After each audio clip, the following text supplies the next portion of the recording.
YouTube, how's it going, man? Today we back and we back for another video. I know I'm kind of late to the party. It's been released a few days ago, but we're gonna talk about cacao, cocoa, however you guys call it. I've been calling her cacao, so hey, if it ain't broke, don't fix it, right? Cacao it is.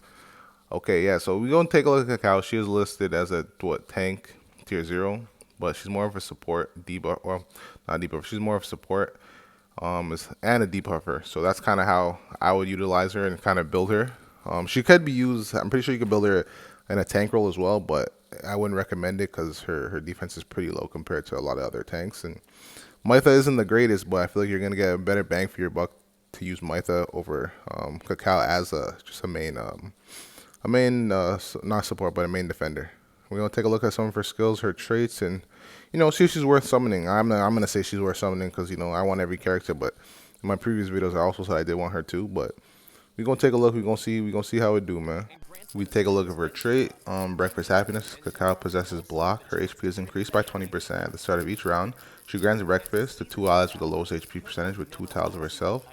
After a breakfast or a bento, effect is triggered, the target gains happiness. Okay. Initial skill, try the pan. Physical damage, single target attack. Cacao deals 120% damage and knocks the target back for 3 tiles. Inflicts physical defense 2 and speed 2 for 2 turns. That's amazing.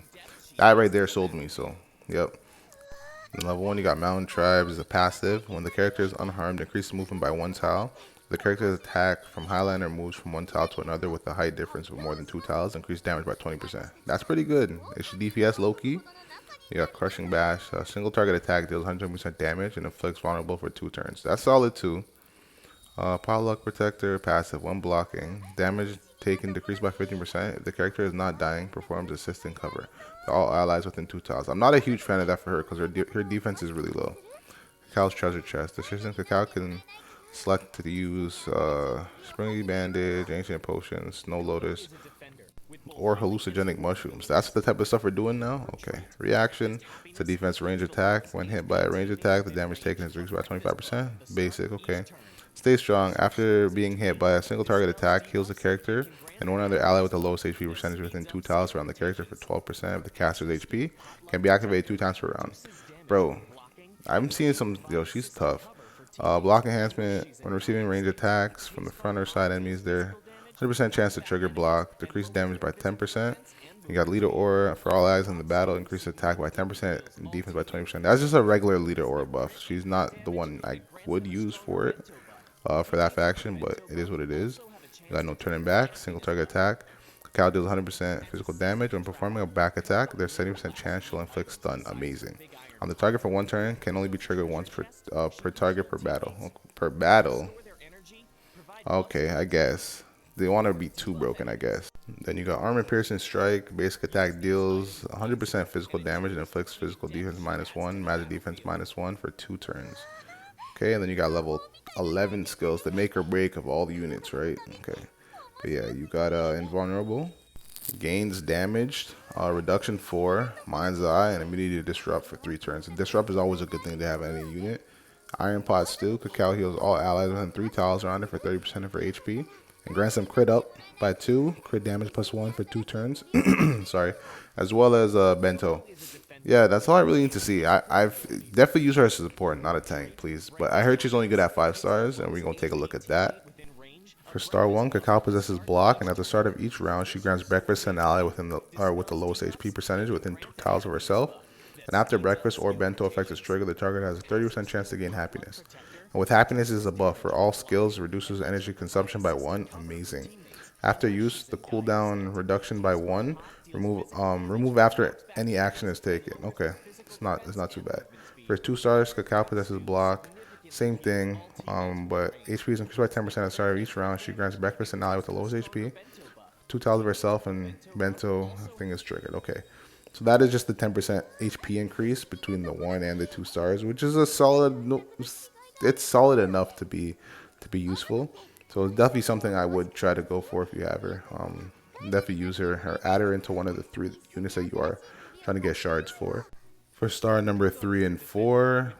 For 3, we have the same thing pretty much, except now it's 2 enemies, or not 2 allies with the lowest HP gets a buff. And number 4, Her HP is increased by 20%, which is amazing instead of the 10. And then at 5 stars is the bread and butter that everybody wants, right? Cacao possesses block. Her HP is increased by 20% at the start of each round. She grants breakfast to 2 allies within the lowest HP percentage 2 tiles of herself. After breakfast or bento effect is triggered, the target gains happiness. Same thing, but with breakfast, at the start of the turn, recovers 15% of HP and dispels 1 debuff. And for Bento, which is a buff, at the start of the turn, recovers 25% HP and dispels 2 debuffs. Like, straight support. Don't even think about building as a tank. Like, I'm not gonna lie, I've seen a video of her getting one-shotted. And then, don't get me wrong, to each his own. If you want your Cacao getting one-shotted, then so be it. Like, if you're happy with that, do it. But I've seen videos of her getting one-shotted. Obviously, it's later on end-game content. I don't know what star level she was. I don't know what kind of gear she had. I don't know how the person built her, but use her as a support. That's just my recommendation. And far as pulling for her, 100%. I feel like it's a unit you could definitely use, especially if you're going on that PvP, even PvE aspect of the game. She is a usable character you can use long term. I still know there's units that people want to save for, like Sophia and Augusti. Trust me, I want them too. I really do. But I'm a really big believer as supporters are hard to power creep. As far as DPSs, they can always get power creep. But supporters, they're always going to play their role, do something. So I feel like it's always good to have some sort of support on your account. And she is a top tier support. So I recommend to throw a few summons in turn. Hopefully you get her. I don't have many summons because you guys see my previous videos, but I'm definitely gonna try to throw some summons into her because I cannot have an account without Cacao. You guys see I just got Momo. I'm gonna try to do something, make it work, have both of them on my team with the few of the Union faction characters. Obviously, you mix and match depending on whatever's happening and whatever you're going against. But you guys know I'm gonna tackle PVE content 100%. A lot of the endgame PvE as well, but I'm gonna be really big into PvP. So the more characters I have to play around with and use, the better for me. But yeah, guys, hope you guys like this video. Stay tuned for more. And definitely see you guys on the 13th when she does drop. I'm not exactly sure what time it is. But we'll see you guys on the 13th. I'll post a video whether I get her or not. So stay tuned to that one. But like, comment, subscribe, and see you guys in the next one. Peace.